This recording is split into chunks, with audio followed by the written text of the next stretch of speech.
if there was ever a show that I wasn't excited for, this would be the one. At this point, James Gunn feels less like a creative director of one of the most successful comic book studios in the world, and more like the annoying shit stain on the back of the toilet bowl that refuses to go away no matter how hard you piss on the damn thing. Superman 2025 was the sheer definition of mid. Peacemaker will always be hilarious because Gunn cucked out his own wife to John Cena, and Supergirl was so shit it nearly had me in the emergency room with alcohol poisoning. Julian!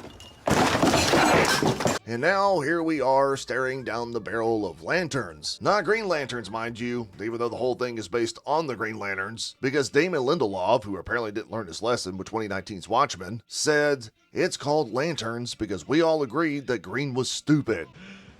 You serious? Well, you're fucking stupid, Damon, and if you don't like Green Lanterns, then take you and your shitty hairline elsewhere to ruin another studio's TV series, you dick. Anyway, episode 1 of Lanterns came out this past Sunday, and I'm already pissed off. So grab a beer or 3, you're gonna need it, and let's talk about it.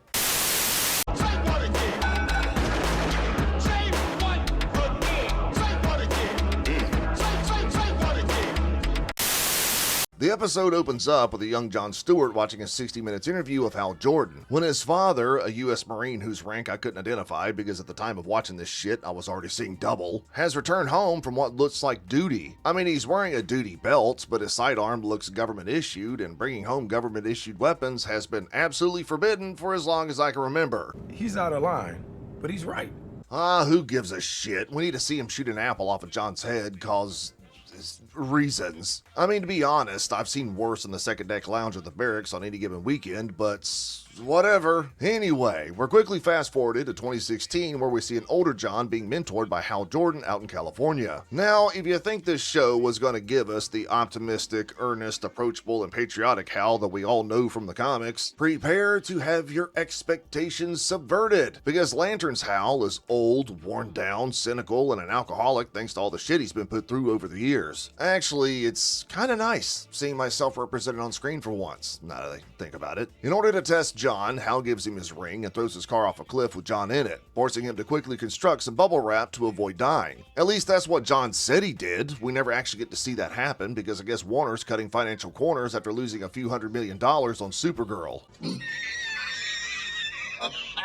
While walking back to the taco joint Hal is hanging out at, John receives a message from Hal's consciousness within the ring, telling him they both need to go to Nebraska because apparently there's some bad shit going down there or something. And what do you know? There was some bad shit that went down. A mass shooting, as a matter of fact. I wonder what the writers meant by this. Anyway, the funniest part of this entire sequence is that when John approaches the asshole cop lady to question her about the scene, one of the rednecks responsible for the shooting runs off at a breakneck speed, forcing John to pursue him. Now, this redneck is eventually revealed to be an alien, and would you just look at Aaron Pierre, the guy who portrays Jon Stewart? Aaron is 6'3" and works out as much as I drink beer, so watching these two men engage in a high-speed on-foot chase totally makes sense. But what the absolute fuck is the asshole cop lady doing? That woman has to be in her 50s. She's no taller than 5'2". How is she even remotely capable of keeping up in the slightest with an alien life form and a man in peak physical condition without immediately keeling over? Don't worry. Girls get it done. Unfortunately, the alien gets arrested and taken in before Hal can talk to him, so he launches the ingenious plan of getting his ass kicked at a local bar so that the police will conveniently place him in a cell alongside the alien. There's no way the asshole cop lady doesn't see this coming, right?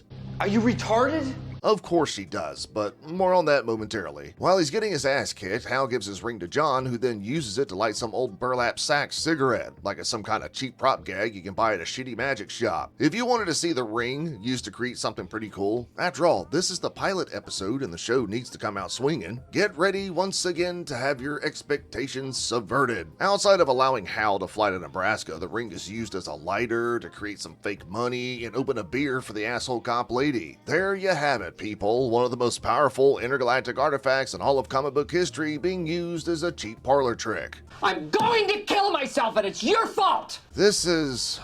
fuck me, this is gonna be a long season, isn't it? Anyway, so John fucks the old burlap sack in his car, and come to find out, Hal did get arrested. Except he's not being placed in a cell next to the alien, because unlike this show, the asshole cop lady isn't retarded and knew exactly what he was trying to do. Hal is arraigned the next morning, and for the life of me, I do not understand why this town's police and judiciary system don't give the smallest of shits about who he is. Yeah, I get it, okay, the whole superheroes aren't above the law has been a running trend since superhero films and shows have been a thing. But this judge acts like she doesn't even know who the guy is. Like, excuse me, ma'am, this is a fucking Green Lantern. He's got national news coverage, he's an intergalactic protector of your fucking planet. Can we just act like that actually means something? No.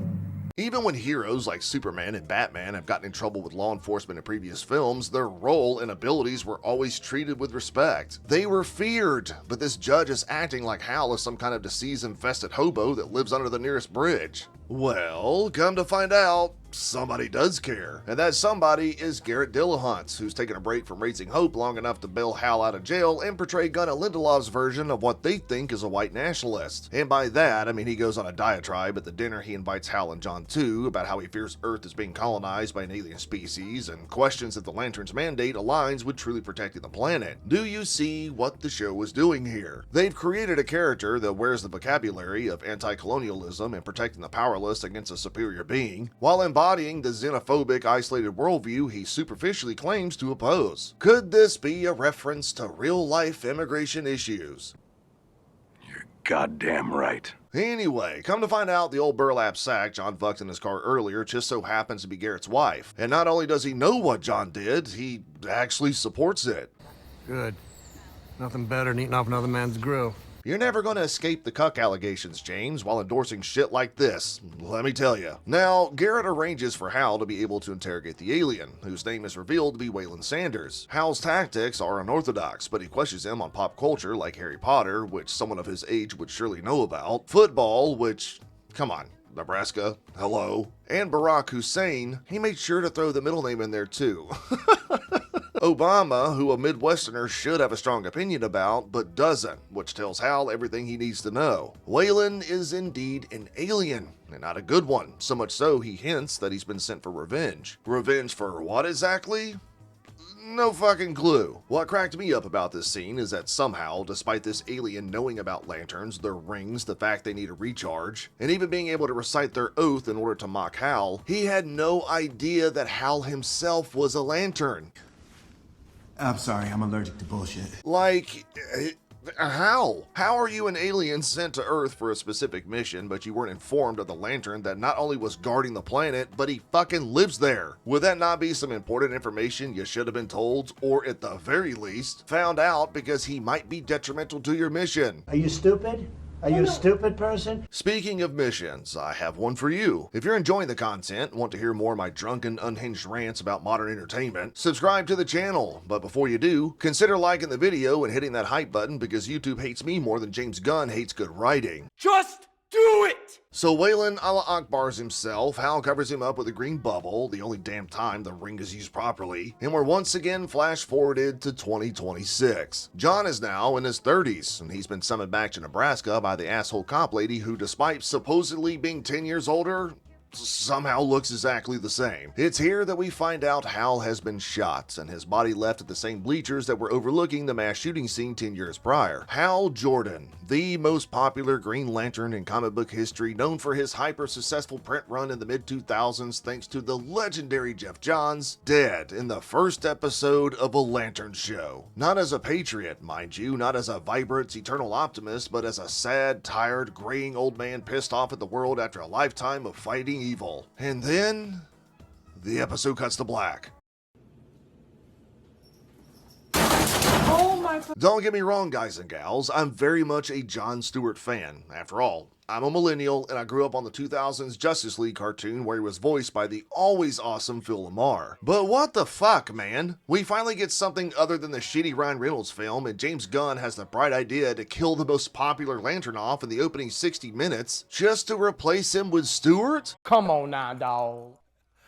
Come on, man. And yeah, look, I'm not stupid, okay? I'm sure when John finds Hal's ring, that interconsciousness thing from earlier in the episode will be the show's way of keeping him around and on screen. But if you're gonna include him in a show called Lanterns, you gotta give me something here. Where's Krona, Sinestro, Atrocitus, literally anything that shows us how awesome Hal is before shoving him out of the way to make room for a younger, more diverse version of the character. Motherfucker. Oh god, this is gonna be a long 8-episode season. But worry not, I'm gonna be here to break down every episode every week because I fucking hate myself. Anyway, I appreciate y'all for checking out this review, or a recap, whatever the fuck this is. I'll talk to y'all later.